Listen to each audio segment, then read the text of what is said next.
Economics. चलिए start करते हैं।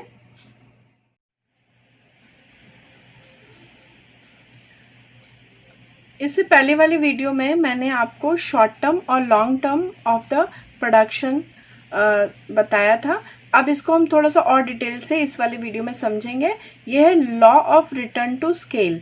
स्केल क्या होता है? जब लॉन्ग टर्म में आप पूरा का पूरा प्लांट ही चेंज कर सकते हो या नया प्लांट लगा सकते हो, यानी फिक्स्ड और वेरिएबल फैक्टर, वो साधन जो बेस हैं, जैसे मशीनरी हो गई, ज़मीन हो गई, ठीक है, पूरा जो इंफ्रास्ट्रक्चर है वो आपने बदल दिया, और लेबर वगैरह तो वेरिएबल फैक्टर हैं जो धीरे धीरे इंक्रीज करके आप जो है प्रोडक्शन बढ़ाओगे, तो सब कुछ बदल सकते हैं, तो वो स्केल बदलना हुआ। इसकी कैरेक्टरिस्टिक्स क्या है कि ये लॉन्ग पीरियड में हो सकता है। ऑल फैक्टर्स जो है, सारे के सारे फैक्टर जो है इंक्रीज किए जा सकते हैं, यानी आप काफ़ी मात्रा में प्रोडक्शन को बढ़ा सकते हो। और इससे पूरा स्केल ही एनलार्ज हो जाता है, पूरा स्केल बढ़ जाता है, कैपेसिटी जो है पूरी फर्म की वो बढ़ जाती है। अब ये जो स्केल है और ये जो आपका शॉर्ट टर्म में होता है रिटर्न टू फैक्टर, जहाँ पर हम सिर्फ वेरिएबल फैक्टर बढ़ा सकते हैं, इन दोनों में क्या डिफरेंस है वो हम एग्जाम्पल की हेल्प से समझते हैं। यहाँ पर देखिए example of a swing machine.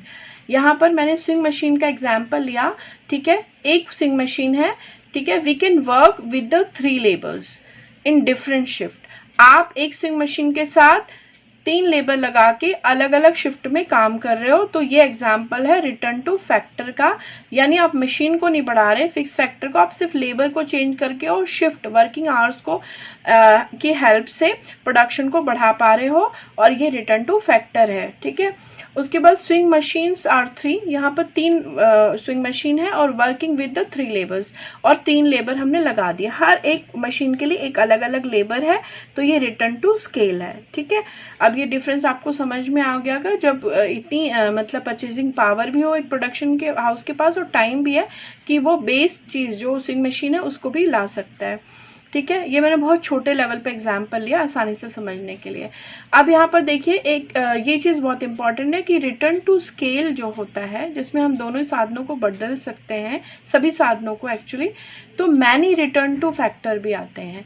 यानी कि ये इतना लंबा टाइम पीरियड होता है जिसमें हम सारा प्लांट ही चेंज कर देते हैं और बढ़ा सकते हैं उसकी कैपेसिटी को, तो छोटे छोटे रिटर्न टू फैक्टर इस पीरियड में आते रहते हैं।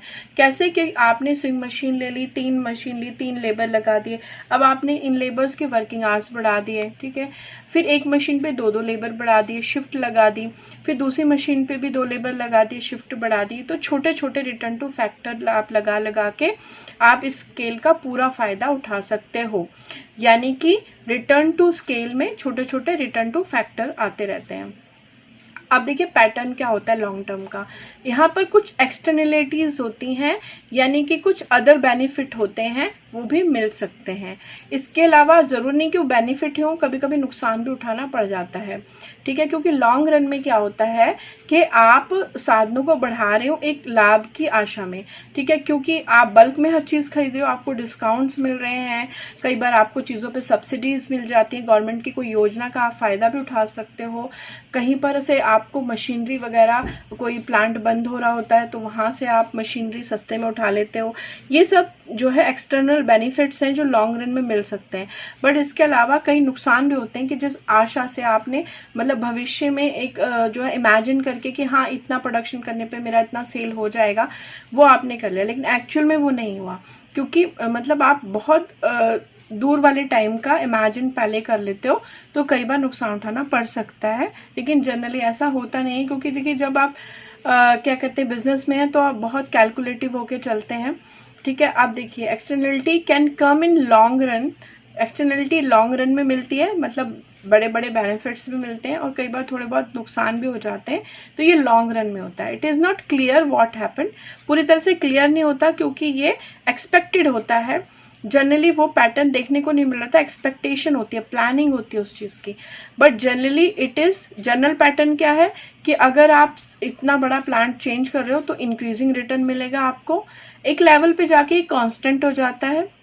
यानी आप को पूरा प्लांट बदलने से इंक्रीजिंग रेट में प्रोडक्शन मिल रहा है, बहुत ज़्यादा प्रोडक्शन मिल रहा है। और एक लेवल पे जाके आप जितने वेरिएबल फैक्टर बढ़ाते जाएंगे उतना आपको कॉन्स्टेंटली प्रोडक्शन मिलता जाएगा, कोई नुकसान नहीं है।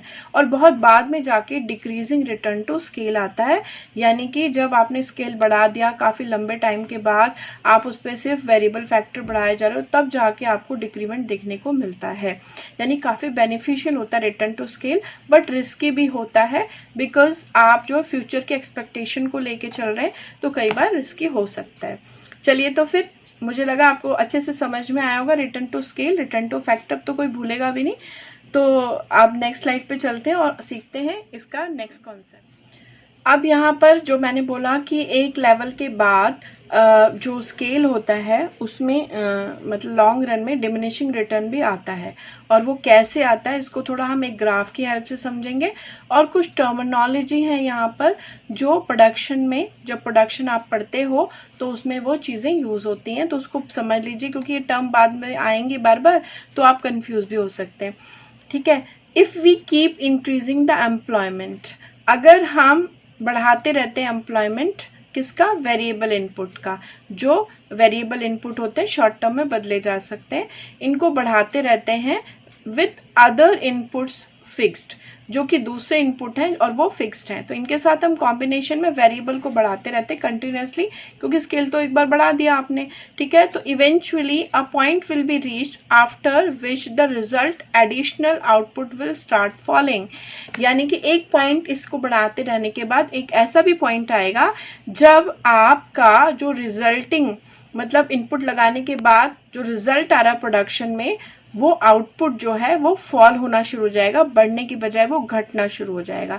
और वो ग्राफ पे कुछ ऐसा दिखेगा। सी, वर्टिकल लाइन वाई एक्सिस मैंने लिया है एमपीपी, और एमपीपी डिनोट करता है marginal physical product. Marginal physical product एक ऐसा लेवल है कि आप जैसे जैसे यूनिट बढ़ाते हो, कि मैंने ये बढ़ाया तो देखिए प्रोडक्शन में क्या आया, तो उस पर यूनिट के बढ़ाने पर जो इनपुट है उससे प्रोडक्शन में कितना इंक्रीमेंट हुआ, उस पर यूनिट के बढ़ाने पे वो मार्जिनल फिजिकल प्रोडक्ट होता है, और वो क्लियरली दिखता है कि इसको बढ़ाने पर प्रोडक्शन बढ़ा या घटा, क्या हुआ। ठीक है, वाई एक्सिस, एक्स एक्सिस पे हमने ले लिया जो वेरिएबल फैक्टर हम बढ़ा रहे हैं। ठीक है, 1 2 3। अब ये लेवल कहाँ से ऊपर आ गया, ये वो लेवल है जब हमने फिक्स फैक्टर वगैरह सब बढ़ा दिए थे, वेरिएबल फैक्टर भी बढ़ा दिए थे, लेकिन हम वेरिएबल फैक्टर कंटिन्यू बढ़ाते रहे हैं इस आशा से कि हम फिक्स फैक्टर का पूरी कैपेसिटी को यूज़ कर लें और हम प्रोडक्शन जितना भी मैक्सिमम लेवल तक बढ़ा सकते हैं उतना बढ़ाएं। ठीक है, लेकिन ये उस लेवल के बाद की बात है कि भाई आपने काफ़ी बढ़ाया लेकिन आप बढ़ाते जा रहे हैं, तो अब बढ़ाने पर नुकसान हो रहा है। ठीक है, अब उस लेवल के बाद देखिए क्या हुआ कि आप साधन बढ़ा रहे हैं, ठीक है, वेरिएबल फैक्टर बढ़ा रहे हैं, और आपका जो प्रोडक्शन का मार्जिनल फिजिकल प्रोडक्शन का स्केल कैसा आ रहा है। ठीक है, ये लेफ्ट से राइट की तरफ डाउनवर्ड स्लोपिंग है, गिरता हुआ आ रहा है, यानी कि 15 20 से 15 देन 10 देन 5, यानी कि प्रोडक्शन गिर रहा है। तो ये फिजिकल मार्जिनल फिजिकल प्रोडक्ट में बहुत जल्दी शो होता है कि प्रोडक्शन एक्चुअल में बढ़ रहा है या नहीं बढ़ रहा है। ठीक है, तो ये इस तरह का ग्राफ है जो डिमिनिशिंग रिटर्न को दिखाएगा। इससे आपको पता चल जाएगा कि जो मैंने स्केल बढ़ाया था उसके ऊपर से जो मैं वेरिएबल इनपुट्स डालता जा रहा हूँ, प्रोडक्शन बढ़ाता जा रहा हूँ, तो अब मेरे लिए कितना बेनिफिशियल है इसे बढ़ाना। अब नुकसान होने लगा है तो इसका मतलब ना बढ़ाएं। ठीक है, अब यहाँ पे जो टर्म्स यूज होंगी उनको हम देख लेते हैं। टीपीपी, टीपीपी का मतलब होता है total physical product, MPP marginal physical product, और एपीपी एवरेज फिजिकल प्रोडक्ट। और ये तीन टर्मिनोलॉजी प्रोडक्शन हाउस के लिए बहुत ज़्यादा ज़रूरी है, इनका अपना अपना इम्पोर्टेंस है, लेकिन एक प्रोडक्शन हाउस को डिसीजन लेने के लिए जो सबसे ज़्यादा ज़रूरी है वो है मार्जिनल फिजिकल प्रोडक्शन, जिसका ग्राफ आप देख रहे हैं। ठीक है, आगे मैं इसके ग्राफ बहुत अच्छे से भी समझाऊंगी कि कैसे कैसे इसका ग्राफ इंक्रीज होता है, मैक्सिमम लेवल तक पहुंचता है और घटता है, जिससे प्रोडक्शन हाउस को आइडिया होता है कि अब तो मैं बढ़ा सकता हूँ, अब नहीं बढ़ा सकता प्रोडक्शन यूनिट को, वेरिएबल फैक्टर को। अच्छा, आप देखिए फॉर्मूले की हेल्प से समझते हैं ये कैसे एक दूसरे से कनेक्टेड है। ये तीनों एक दूसरे से कनेक्टेड है। टीपीपी टोटल फिजिकल प्रोडक्शन कैसे आता है, आप जितने भी एमपीपी हैं, जितने भी मार्जिनल फिजिकल प्रोडक्ट हैं, यूनिट को बढ़ाने पे जितना जितना प्रोडक्शन बढ़ता चला गया उन सब का सम कर दो तो आपको टोटल फिजिकल प्रोडक्ट आता है, ठीक है। Sum of out of every addition unit employed, जितनी भी यूनिट आपने वेरिएबल फैक्टर की एम्प्लॉय की है उससे जो आपका एडिशनल प्रोडक्शन हुआ है उस सबको ऐड कर दो, टोटल आएगा। और मार्जिनल फिजिकल प्रोडक्शन के लिए क्या करते हैं, अगर मार्जिनल फिजिकल प्रोडक्शन निकालना है और आपको टोटल दिया गया है तो टोटल उस लेवल तक का जो टोटल आया है और उससे पहले लेवल का जो टोटल था उन दोनों का जो डिफरेंस है वही इस लेवल का मार्जिनल फिजिकल प्रोडक्ट है। यानी कि TPP nth term minus TPP n-1th term, उस टर्म तक का प्रोडक्शन क्या हुआ उससे पहले तक का क्या था, तो जो इंक्रीमेंट है वही मार्जिनल फिजिकल प्रोडक्ट है। और एवरेज निकालने के लिए तो टोटल फिजिकल प्रोडक्ट को आपको जितनी भी वेरिएबल यूनिट, जितने भी एम्प्लॉय आपने बढ़ाए हैं, जितने भी आपने रॉ मटेरियल के यूनिट बढ़ाए वो सारी यूनिट से डिवाइड करेंगे, हमने इतना बढ़ाया और इतना प्रोडक्शन आया तो इस पर यूनिट के हिसाब से कितना एवरेज आया है। तो ये इस तरह का फॉर्मूला होता है। यानी एपीपी भी टीपीपी पे डिपेंड है, टीपीपी से निकाल सकते हैं एपीपी को, और एमपीपी को भी टीपीपी की हेल्प से निकाल सकते हैं, और टीपीपी को हम एमपीपी की हेल्प से निकाल सकते हैं। तो ये सारे इंटरकनेक्टेड हो गए, ठीक है। चलिए, तो फिर मुझे लग रहा है कि अब तो आप पूरी तरह से स्केल और शॉर्ट टर्म को और लॉन्ग टर्म को समझ गए होंगे, क्या क्या शॉर्ट टर्म में बढ़ाया जा सकता है और क्या क्या बढ़ाया जा सकता है लॉन्ग टर्म में। ये कॉन्सेप्ट बहुत इंपॉर्टेंट थे प्रोडक्शन हाउस के हिसाब से।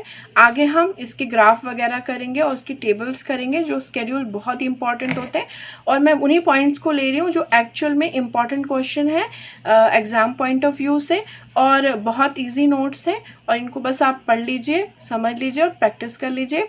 मुझे लगता है आप काफ़ी लेवल की अच्छी तैयारी कर लेंगे। तो फिर ठीक है, हैव अ नाइस डे, और प्लीज़ चैनल को ज़रूर लाइक कर दीजिएगा और शेयर भी कर दीजिएगा।